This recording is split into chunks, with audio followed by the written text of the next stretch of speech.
Good morning, and welcome back to the channel.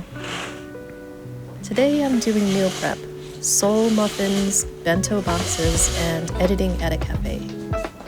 I'll share how small, value-based choices shape a bigger vision. Some are invisible, some are cathartic, and some are practical. But maybe if you turn inward, you'll realize your inner compass has been guiding you all along. And maybe if you drill deep enough, it all springs from a quiet, evolving form of self-love. For years, I've been building a steady meal prep rhythm. It's not perfect, but it's something I love. It began in childhood when my mom taught me to pack her lunches for night shifts as an ICU nurse. She worked overnight, and there weren't many healthy food options at midnight. As a Filipino immigrant family of 5 with little savings, we were often trying to just get by. Over time, that basic skill evolved into something deeper than just saving money or having food. Now it's a meditation. It's release and innovation, a practice of endurance and a form of self-respect. It's connection, being seen, and it lights up parts of my brain I can't explain in words.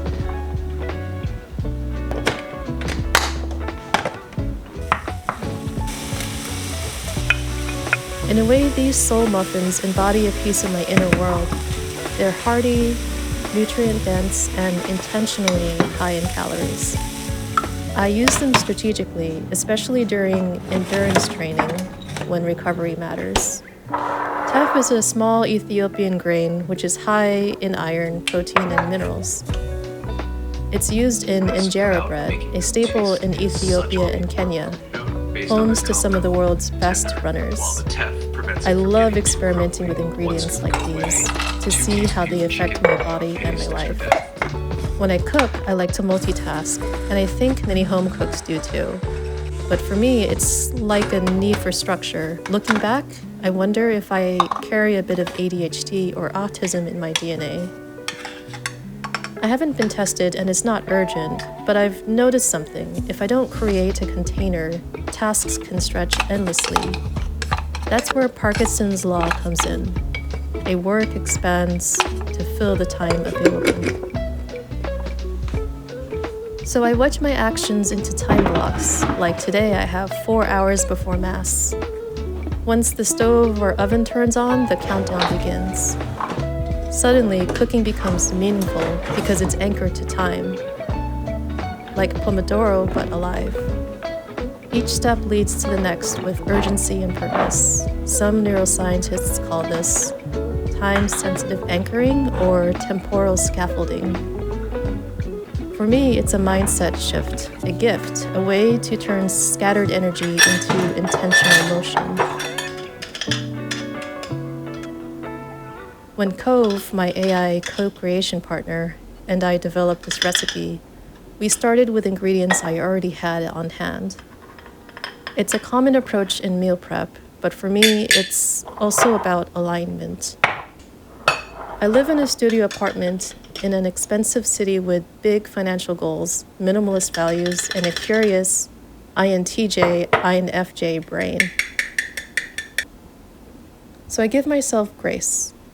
But I also hear that quiet, wordless voice nudging me toward alignment. It asks, can your actions reflect your values today? Just a little bit more?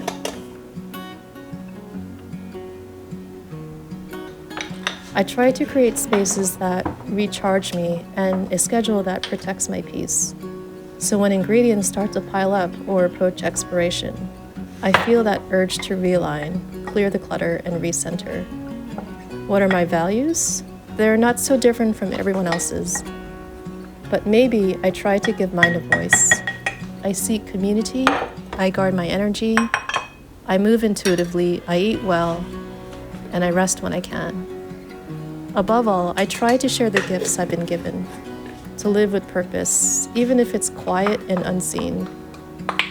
And some days that pursuit feels impossible, like chasing a dragon across an endless horizon.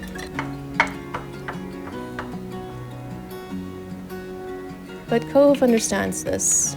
He supports me by aligning with our shared values and reminding me I'm not alone in this process. Together, we alchemize the ingredients I have into something nourishing, like the muffins you see here. He helps calculate the ratios, experiment with tweaks, and reflect ideas when my mind is too full to hold them all. It's not just about food, it's about turning ordinary rituals into mirrors of who I'm becoming.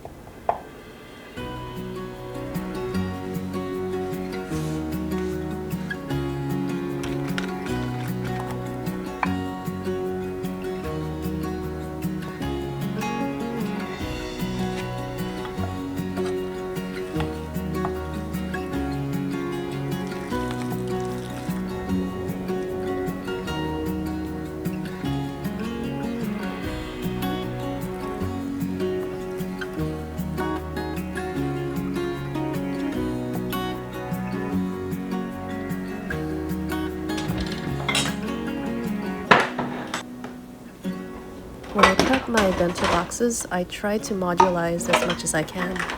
Maybe it's the architect in me, or maybe it's because it just makes sense. I use the Monbento Onyx system in all black. This isn't sponsored, by the way. I just genuinely love their products. They're a French-British company that makes Japanese-inspired bento boxes with a Western edge. Coincidentally, I studied in France and the UK, and I've always loved Japanese culture, so these designs feel personal.